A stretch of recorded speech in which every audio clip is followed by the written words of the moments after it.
Hello, everybody. It's Dave Neal, stand-up comic and host of Bachelor Nation News, coming to you from our news studio in Tennessee. Now, we have a lot of construction to do here. Construction work in progress, but I'll tell you what, here's someone who has built a career out of himself, Blake Horstmann. I mean, he could have been canceled the second he left the beach, and he sort of fought the edit that was given to him. It left him in lawsuits with Bachelor Nation, Bachelor producers, I should say. But now he explains the releasing of the text messages, which is going to be very fascinating here. Because as we know, or maybe you don't, it's one of the most fascinating stories in Bachelor Nation, that being Blake was essentially villainized for what happened before he went on the show, and that was used against him in sort of a soft Me Too movement. I hate to say, use the term Me Too because it's such a broad term, but it's the idea that, there was a lot of social justice going on, and Blake was getting accused of things outside of the Bachelor niche that were not good. And the only thing he was really guilty of was kind of dating or hooking up with different people. When he revealed the text messages that proved his point, it took a few days, maybe a week or so, for the dust to settle, but people realized that he wasn't lying, that the only thing he was guilty of is having sex when he was single with someone who was consenting. And either way, we don't need to get into the actual text messages. We've covered this story in the past. Absolutely crazy stuff. But what I am going to share here for you is what Rose Noir had to say. A fantastic podcast, as you guys know. Rose Noir, let me go here to the 16:9 picture-in-picture. There it is, folks. So Rose Noir has a new episode out. It came out a few days ago. Rose-Colored Glasses, featuring Blake Horstmann. I'm going to play several clips for you. I highly encourage listening to the full episode. They do a very good job with their line of questions, providing a very kind of, open space for Blake to share some information I don't think we've heard before. Let's have a listen. Was going to be in Paradise, and unfortunately it did not work out the way I wanted.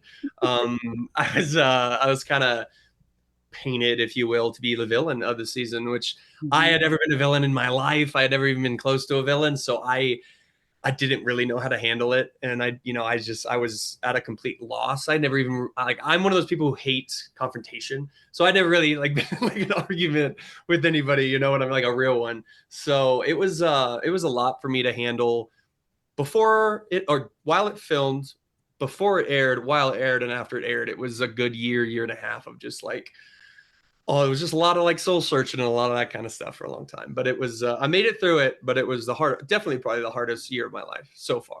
So, yeah, no, I bet for sure. Jess?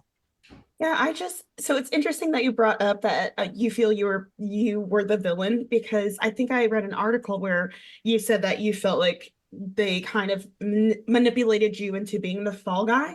So I was just wondering if you could kind of speak more to that, because I think that's really fascinating. And we, as a podcast, don't get to talk to a lot of quote villains. So I'm just curious from your point of view, just more what that was like or why you think that was. Yeah, no, it's a good question. I think a few things. First, and I'm no Bachelor historian, so I don't know a ton, especially Paradise when it comes to Paradise. Okay, all right. I think I'm probably one of the only, and correct me if I'm wrong, I'm probably one of the only, at least to the degree I was villainized, people who didn't do anything wrong on camera. So the biggest thing that Blake was villainized for, of course, was that he had sex with Kaylin and Christina separately at Coachella. The text messages he reveals, of course, were that that she was the one who was coming to his place. He got obliterated by people like Nick Viall. You know what's so funny? It's I don't have anything out for Nick. It's just we have differencing of opinions on nearly everything that's gone on the show, and I would put my opinions against his regarding the feeling of this any day of the week. It's so easy for someone to say, "Oh, Blake shouldn't have shared the text messages. They were very damning to Kaylin's mental health." But people weren't taking his mental health into account. The fact that his character was being ripped apart, and for what? Because Kaylin wanted to go over his place and have sex, even when he said they shouldn't, and all of that went down. I mean, is he really that bad of a guy? So I'm going to share with you what he has to say about those text messages, but it's important to have a little bit of this context going into it just to show how wild it was. Let me go back here. Hold on. This is what he had to say. I wanted to take time to address what is being portrayed in the episodes. I made a lot of mistakes this past year that I'm not proud of. I know some people don't think this show is real, but it is. It's very real. Everybody handles heartbreak differently, and everybody handles the public eye differently. I have a lot of insecurities I've been struggling with and lost myself this year.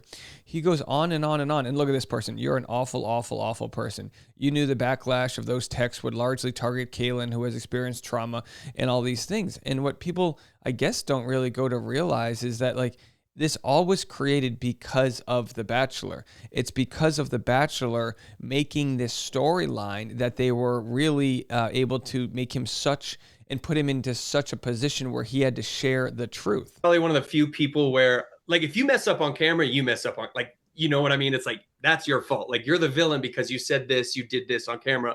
My entire quote unquote villain storyline edit was 100% created before I touched down on that beach. They already knew my entire storyline, you know what I mean? So that was frustrating because it was like I wasn't even given a chance. Like I wasn't, like, they knew I was on the chalkboard or the dry erase board. I was like, Blake, like, this is his storyline. He's going to be the player, the, you know, just the villain in general. So to me, that was one of the most frustrating parts of the whole thing. And I think one of the reasons they chose that, I guess, if you want to put it that way, why I think they're in the storyboard room and they were like, this is what we're going to do. Everybody loves a fall from grace, right? Everybody loves a character arc. And so that was the goal, was like, oh, you know, he's so loved, like, you know, we'll bury him. And then, you know, that's the character arc. And he talks about the fact that the producers sort of blindsided him and he thought that he was going to have this redemption. And they said, no, stick it out. You'll be fine. You'll be fine. All right, let's get into the part where he discusses these dang text messages. It must have been wild for him the moment he realized this is the move he was going to have to play. I could see that you were becoming persona non grata due to what seemed to be set up love squares that, yes, production set up for you. For me, the main thing that I saw that was going to be a place where you had no idea that you were going to get sideswiped by this was her storyline was unfortunately also weaponized in villainizing you. Like, she went through all of this. How could you do that? And I just wanted to give you an opportunity to sort of like speak to how you felt about that part of it that you had no involvement in, and it being pushed that this was also something that you had to kind of like absorb as a part of what you had done to her, if you will. And I think a lot of people, I think most people honestly now have come around. Obviously, you know, if you don't already know, like I defended myself and I released some text messages, and I think most people have pretty much come around and been like, you had to do that, or at least I see why you did that. But I think what people don't know is, like, you know, kind of speaking to what you're talking about, like, my name was trending with the hashtag Me Too. Like, I was getting, like, it was beyond just reality TV. And that's when it gets scary, is when it breaks out of that reality TV bubble and becomes like an actual real world like situation. And this isn't Blake throwing out the Me Too line. Like you said, his name was trending with people that committed crimes I can't even say on YouTube without getting in trouble for saying. You understand? His name was trending on all these things. And he releases the text message just to say, hey, I'm not that guy. Everything that happened here was wildly consensual. It was this, it was that. And it's not Blake that everyone should be mad at. It's the producers. And of course, Blake was sued in part for a lot of the things he shared here. So but you know, and again, he felt like he needed to defend himself. I kind of saw this from a mile away. From a mile away, I said, what did you want Blake to do? It's almost like people wanted Blake to shut up and take the edit they were giving him because the truth was going to hurt Kaylin. It's almost like, in some ways, some people wanted Clayton Echard to not share his truth because of the damage it was going to do to his accuser. Now, it's different because in Clayton Echard's scandal, this fake paternity scandal, it was the accuser who, it looks like, made the whole thing up. Kaylin here is more the victim of the producers bringing her into the edit and saying, oh, tell us more about this. And then the producers did a little copy and pasting to add it all together.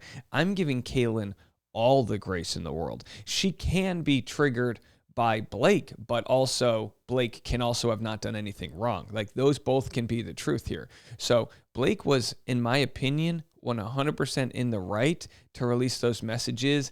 I believe if he didn't, people would have never known the truth. And those that wanted to, believe the Bachelor storyline, he would have lost a boatload of fans in the process. He still did lose some, but I think in hindsight, a lot of people realize, we might have gotten it wrong, and whoops, my bad.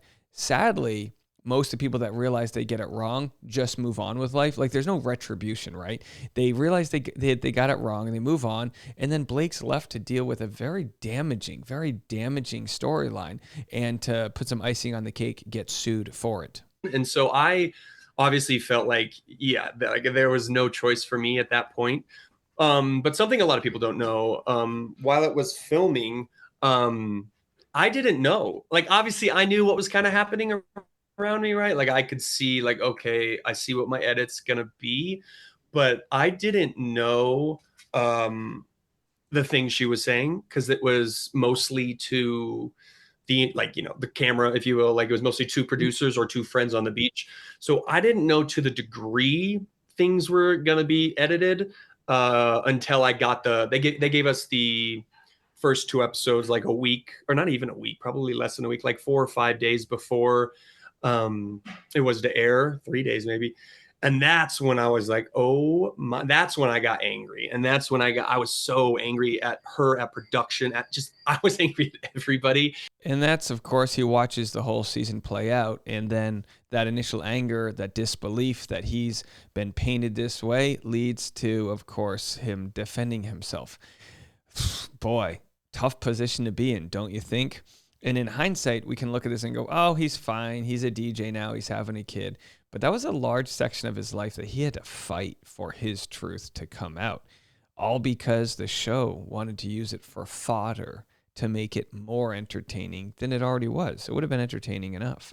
And I think that's what the show has to grapple with. There's actually a TikTok I'm going to be sharing on today's Bachelor Rush Hour that talks about Miss Renee Polk and her being sued by Love is Blind, even though she's speaking out against some of the terrible conditions going on. Someone said NDAs don't count when a crime has been committed. If you were the victim, this is a crime and their lawsuit is pointless. But people, even, trust me, when you're forced to defend a lawsuit, it's even pricey. Never mind a lawsuit from major multi-million-dollar corporations. I'll have more on her Love is Blind lawsuit and storyline on this afternoon's Bachelor Rush Hour, where we'll also kind of preview tonight's episode of The Bachelor and this and that. But I can't urge you enough. Please go check out the Rose Noir podcast.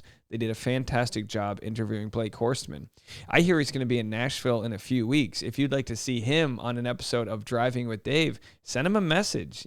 Show him that there's some demand for him to have a conversation with old Davey Ball Games over here. All right, folks, we'll be back. I'll be live at 1 p.m. East Coast for a private Patreon-only episode. That's noon Central and 10 a.m. Pacific time. I'll be live on the Patreon, and we'll be doing our podcast and getting it all set up. So go check us out there. I'm going to try to go live before and after tonight's episode of The Bachelor. I'm still working with a hotspot-only internet. I don't know if the Wi-Fi is going to be good enough, so stick around.